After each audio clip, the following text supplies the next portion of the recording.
Soy Alejandro Mesa y estoy en Corriente Alterna. Un saludo muy especial a todos los seguidores de tomacorriente.co.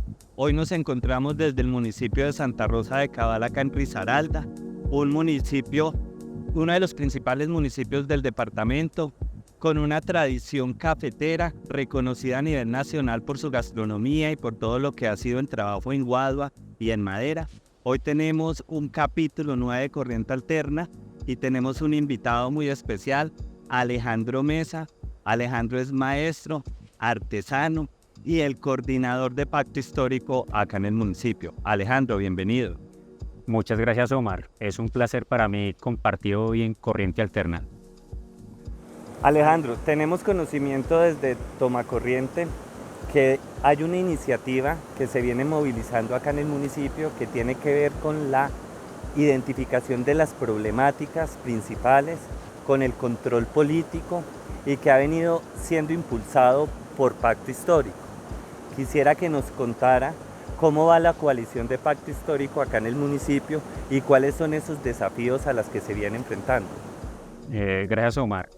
Pues le comento que el colectivo Pacto Histórico en este momento en Santa Rosa de Cabal trasciende lo electoral y se han aunado organizaciones sociales y grupos de interés civil muy interesantes que han permitido que nosotros ofrezcamos a la ciudadanía una mirada amplia de la realidad que atraviesa el municipio. Y como usted lo menciona, el control político es fundamental para esa tarea, para esa labor. De hecho, en el momento se viene adelantando la construcción y la discusión del Plan Municipal de Desarrollo y hay un grupo fuerte de nosotros que está haciendo el trabajo juicioso y llevando las miradas pertinentes a esta construcción de ciudad que está ofreciendo en este momento la administración municipal. Alejandro, y nos gustaría resaltar esa característica, y es que este ejercicio que ustedes vienen desarrollando es un ejercicio que es postelectoral, ¿cierto? No estamos cercanos a un momento electoral y vemos cómo el municipio se ha venido organizando. Esto se aleja de esas prácticas tradicionales que están, digamos, promovidas por el pragmatismo y que ese trabajo político solo lo vemos en los momentos electorales. ¿Por qué desde Pacto Histórico Santa Rosa se decide trabajar políticamente en este momento? Omar, el asunto político es amplio y es diverso, no responde a un solo momento y a un solo interés. Cuando los sectores sociales se apropian a ocupar la política, deciden estar en un trabajo constante que haga realidad los cambios sociales de sus territorios. Y nuestra apuesta es esa, nuestra apuesta es mejorar las condiciones de existencia del grueso de la ciudadanía santarrosana. Y entonces por eso la discusión siempre está abierta y el llamado es a que bienvenidos. Nadie tiene sesgada la entrada a permitir su voz al interior de esta colectividad. La colectividad se abre para que sean tenidas en cuenta todas las miradas, y en este momento ese es el llamado. Colombia está atravesando por un momento político muy trascendental y muy crucial y no podemos cerrarnos a él. Esa transformación política que ha venido buscando el progresismo a nivel nacional e internacional, de hecho en Colombia se la está jugando y por eso la necesidad de respaldo a las reformas y las transformaciones a que está llamando el gobierno popular que estas iniciativas de base lograron posicionar. Quisiera ahí detenernos un poco y es que hoy tenemos el primer gobierno progresista que precisamente surge de esta coalición de Pacto Histórico. Desde el canal Tomacorriente entendemos que el triunfo principal que ha logrado Pacto Histórico a nivel nacional es poder haber llevado esta propuesta progresista y popular a la Casa de Nariño en cabeza de hoy el presidente Gustavo Petro. Hay un antecedente importante antes de este triunfo y es todo lo que fue la movilización social. Una movilización social que se caracterizó por una exigencia de la ciudadanía en poder consolidar un modelo de gobierno, digamos, que cumpla la Constitución Política del 91, donde en su esencia se convoca a generar un acceso real a los derechos de cada uno de los ciudadanos. Entendemos, por ejemplo, que la propuesta de las reformas estructurales como la salud, como la pensión, como el trabajo, como la reforma agraria, son las herramientas que podrán hacer realidad este cambio de modelo. Hoy nos enfrentamos a una realidad y es que la clase tradicional, la clase tradicional política, es decir, los partidos tradicionales, la derecha y la ultraderecha, desde el Congreso Nacional han iniciado un proceso de obstaculización para que no se puedan tramitar estas iniciativas legislativas. ¿Cuál cree usted que es el papel de la ciudadanía en este momento coyuntural como es el bloqueo de las reformas estructurales? Omar, amplia la mirada y lo felicito. El hecho de que se haya llegado con un gobierno popular a la Casa de Nariño es el resultado y el cúmulo de una historia de conflicto social muy amplia en el país. Y usted lo menciona, el estallido social. El estallido social fue el cúmulo de unos gobiernos cerrados a escuchar las posiciones de los de abajo, de los del común, del obrero, del sindicalista, del indigenista, etcétera, ¿cierto? De esos sectores sociales tan marginados y tan explotados. Pero cuando se logra configurar ese movimiento de pacto tan atrayente político, pues logra sumar todas esas voces y sectores como el Cimarrón y grandes otros sectores lograron allí encontrar un eco a sus reclamos. Colombia ha sido un pueblo insumiso históricamente y el resultado son más de 70, 80 años de conflicto armado que se logran llevar a una mesa de negociación y posibilitar una lectura nueva de trascendencia para el país, pero que el último gobierno que se tuvo se negó y no permitió ese compromiso que tenía el Estado de dar una posibilidad de salida a ese conflicto. Y al contrario, hicieron entrampamientos, hicieron miles de jugadas y se robaron los recursos de la paz para seguir acrecentando esas divisiones en el país, que es lo que ha permitido que ellos se catapulten y se coloquen ahí como un sector político en nuestro escenario.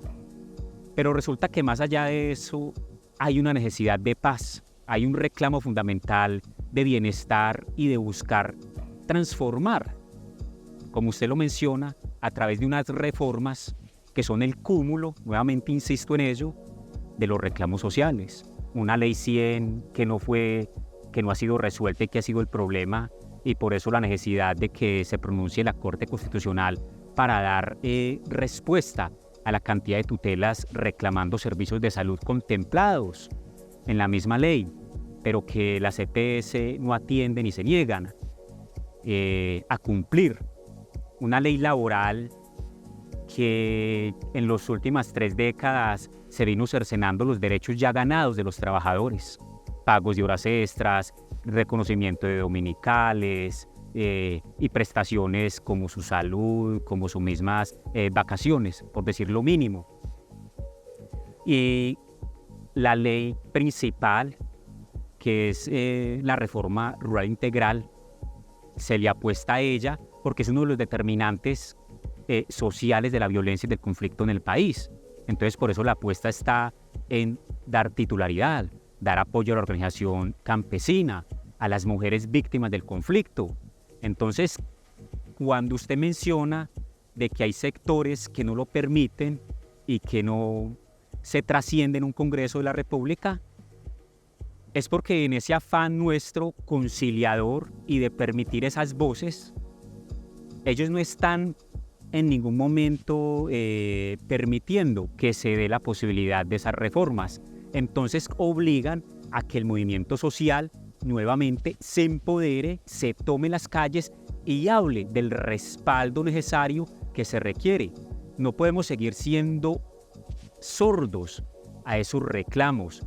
Si ese sector no lo permite, pues lógicamente la conflictividad en el país aumentará, pero no es lo que se quiere, no es el deseo. El deseo es poder dialogar, poder ponernos de acuerdo en unos mínimos, y esos mínimos sería la posibilidad de hacer un país productivo, de empleo, de posibilidades de educación real y efectiva.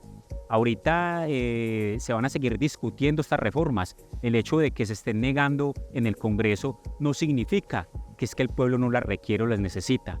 Al contrario, esto va a obligar. Nunca en la historia del país se había discutido tanto una reforma como la que está ahorita tratando de engavetar esa esa comisión séptima del Senado, y es la de la salud. Nunca la gente había tenido la posibilidad de conocer y acceder a una reforma de esta manera. Entonces, el llamado es ese. El llamado es hacer que se permitan y continuemos apoyando la necesidad de pacíficamente trascender en la política. No es más lo que se pide, porque si le damos ecos y posibilitamos esos llamados del otro sector, sería recrudecer una guerra que tantas víctimas ha acumulado en la historia nuestra.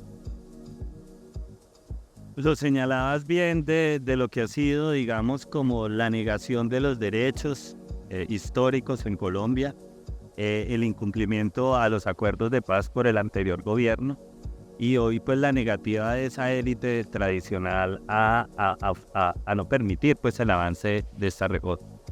Te entiendo que el camino es el mismo camino que hemos venido recorriendo desde estas luchas, y es la movilización social.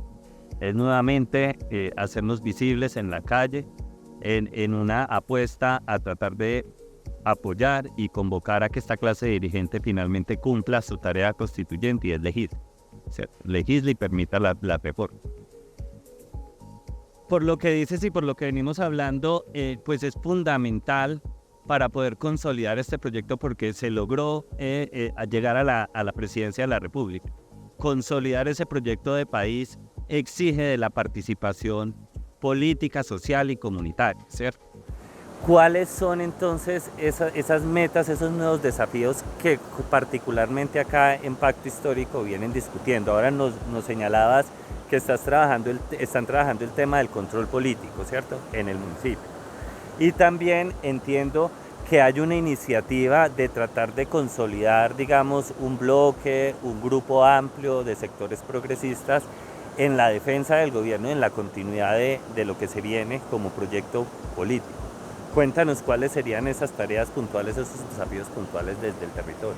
Vea, nosotros respetando las miradas de todos los grupos y movimientos alternativos y sociales que configuran en este momento el pacto histórico, porque eso es trascendental, permitir esas discusiones, esas voces únicas que hay al interior nuestro, ¿cierto? Víctimas del conflicto, como fue la UP, sectores firmantes de la paz como lo es Comunes, otros sectores que también conjugan y aglomeran en su momento la unión de diversas voces del alternativos, como es el Polo Democrático Alternativo, sectores más nuevos como puede ser la Colombia Humana, las voces indigenistas como lo es el mismo Maíz, y sectores también que en su momento fueron negociadores de paz, como Esperanza Democrática, ¿cierto? Ellos se suman, ellos se permiten, y ahorita la discusión nuestra es: permitamos el Frente Amplio, permitamos la consolidación de un partido único. Entonces, cuando hacemos ese llamado, cuando nos acogemos a esa discusión, es por el hecho de mostrar una madurez política que nos siga colocando en el escenario político en capacidad de tú a tú disputar el poder con ese sector tradicional tan fuerte y tan corrupto, porque las prácticas clientelares no terminan en este país.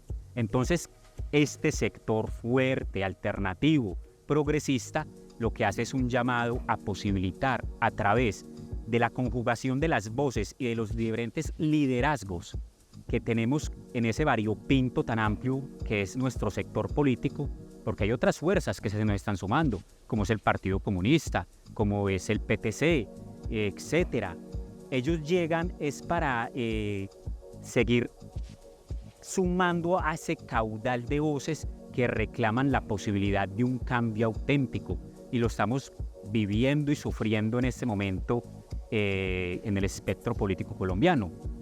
Entonces, cuando tú me dices cuál es ese derrotero a seguir o esos mecanismos, nosotros hacemos uso de la Carta Magna y ahí se plantea también la posibilidad de cabildos, ahí se habla de una democracia directa y cuando nosotros no nos sentimos representados por esos sectores, porque a pesar de que el pacto histórico logra un resultado histórico con un poco más de 20 senadores nuestros y alrededor de unos 40 representantes, no logramos hacer mayorías allí. Entonces por eso toca empezar en ese juego de poderes a reclamar que la ciudadanía interpele directamente sus reclamos sociales y de justicia.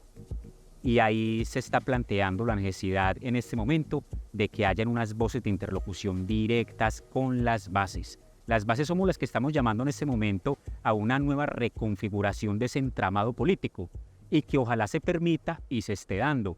En Risaralda, en el eje cafetero, el llamado es a que las diferentes fuerzas, los representantes nuestros que quedaron en cargos, pues se lo permitan y nos reunamos para hacer un derrotero, un manifiesto que nos permita ser como que el oriente en este momento de discusión alrededor de la configuración de lo que va a significar ese Frente Amplio, ese partido único de aquí al 2026, ¿cierto? Sin desconocer las territorialidades, la identidad y las particularidades que cada uno de nuestros sectores tenga al interior de esta gran fuerza que estamos conformando. Entonces la tarea, por lo que entendemos, es la organización interna como un partido único o como Frente Amplio, ¿sí? Y la exploración de los mecanismos de participación democrática, directa, ¿cierto? Es la organización del constituyente primaria en espacios donde se puedan debatir y dar esos sentires que tienen cada uno de los territorios para la consolidación de este proyecto. Es decir, de alguna manera convocar al constituyente primario para ver si el poder constituido nos escucha. Usted lo ha dicho, Omar. No nos neguemos a que el momento que estamos atravesando no es fácil, no es sencillo y los obstáculos seguirán viniendo y se seguirán presentando. Pero entonces cuando el discurso se acalora, cuando el discurso, y me refiero propiamente a Gustavo Petro, empieza a plantear la posibilidad de hacer unos cambios, unas transformaciones en la constitución política a través de una constituyente, es por eso, es porque nos encontramos en que lo que llevamos nosotros con esta ruta de trabajo, con esta ruta de país, que es la constitución política del 91, quisiéramos que ella fuera palpable, factible en la realidad del colombiano, pero cuando se han mercantilizado los derechos fundamentales, cuando digamos el derecho a la salud se volvió un objeto de negociación, entonces eso no permite que se cumplan esos mínimos planteados en nuestros derechos fundamentales, como es una educación de calidad, una vivienda, un trabajo digno, una educación pertinente y real. Es el llamado a la posibilidad de hacer la transformación en esos acicates, en esos momentos, en esas, digámoslo así, para que la gente lo comprenda y lo acepte. Cuando no se ha podido llevar a la realidad nuestro derecho, pues el que tiene que salir a reclamarlo y a exigirlo es el común, es la gente, es el ciudadano de a pie. Y ese momento no lo hemos podido trascender, a pesar de que tenemos figuras ya muy diferentes en los espectros políticos, ¿cierto? Voces que antes no estaban, pero que este gobierno popular las está permitiendo, significa que aún tenemos mucho por hacer. Y lo primero es que tenemos enquistada una corrupción que no permite que las reformas sociales y políticas se estén dando en los territorios, porque aún sigue una estructura que se ha venido consolidando década tras década con gobiernos tan nefastos, que a pesar de discursos en su momento de negociación, no permitieron, digamos, a través de los acuerdos y de las leyes que se requieren en el momento, dar la posibilidad de cumplimiento a lo que firmó el Estado en su momento. Entonces, por eso ahora seguimos insistiendo en la necesidad de que sean nuestras voces las que ocupen ese escenario político y lleven a realidad lo que venimos pidiendo desde siempre, y es una posibilidad de que los derechos se realicen y sean fácticos. Paradójico que la exigencia de la garantía de derechos, que es la esencia de nuestra Constitución, suene a veces revolucionario, ¿cierto? Y genere esa dificultad poder consolidarla como un proyecto para todas y todos los colombianos. Alejandro, hoy estamos casi a 2 años de la posesión de este gobierno, del gobierno actual, del gobierno nacional, y hemos sido testigos cómo los medios de comunicación tradicionales, esos medios de comunicación empresariales, se han inmiscuido en la discusión política tomando una posición muy radical, haciendo una oposición directa a este proyecto de gobierno. Y lo vemos porque están desfigurando la realidad, construyendo guiones para afectar de forma directa la imagen del gobierno nacional. ¿Cómo cree usted que puede jugar? ¿Cuál es el papel que podría jugar en tratar de contrarrestar esta intención de los medios de comunicación, la organización política, social y comunitaria? Un tema delicado el que usted plantea en este momento. Yo pienso de que lo que usted menciona, de que los medios de comunicación hayan tomado un papel contrario a la información, a un periodismo de información objetivo, eso no es de ahora, eso es de siempre. Esos grupos de interés económico corporativos siempre han manipulado y creado resistencia a las transformaciones. Entonces, no es que ahorita ellos estén en ese papel han estado siempre. El hecho es que hasta ahora lo ponemos en la palestra o lo evidenciamos tal cual. Para nosotros es ahora más fácil, gracias a las redes, gracias a los medios de comunicación alternativos, permitirnos unas miradas mucho más amplias y profundas alrededor de lo que pasa en el país. Usted lo mencionábamos hace un rato, cuando el estallido social, pues ellos mostraban el estallido social a la primera línea como si fueran los que estuvieran incitando a un desorden, cuando lo que hacían ellos era pedir unos mecanismos de diálogo y de interlocución directa con las administraciones diversas donde se gestaron estos movimientos de resistencia y de rechazo a lo que venía dándose con el gobierno anterior. Pero entonces ellos, en ese imaginario, empezaron a mostrar un terrorismo en este sector. Pero resulta que gracias a los medios alternativos, insisto en ello ampliamente, nos permitimos dar cuenta cómo es que el movimiento social en las manifestaciones era infiltrado por movimientos de inteligencia de la policía y militares para crear el desorden y la cantidad de víctimas por todo el país. Nos empezamos a dar cuenta, voy a poner un ejemplo, el Canal 2 en Cali. Mostraba cómo hacían y cogían centros comerciales, como decir el Éxito, para retener la gente y, entre comillas, desaparecerla y enjuiciarla. En Cali se presentaron incendios. En un Dollar City se presentó un incendio y resultaron víctimas que no hacían ni parte siquiera de las manifestaciones, pero resultaron ahí calcinados.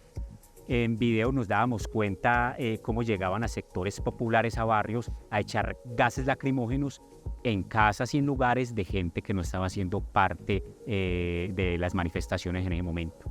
Y así fue todo el territorio nacional. Investigaciones con lo que sucedió en Pereira, ¿cierto? Con los ataques, ¿cierto? Ataques y asesinatos de líderes del momento. Y solo grupos alternativos fueron los que pudieron darle a conocer a todo el espectro nuestro y popular lo que en realidad venía pasando. Entonces el llamado sería a cómo contrarrestar esas corporaciones y esos medios, pues formándonos y posibilitando nuestros canales de información.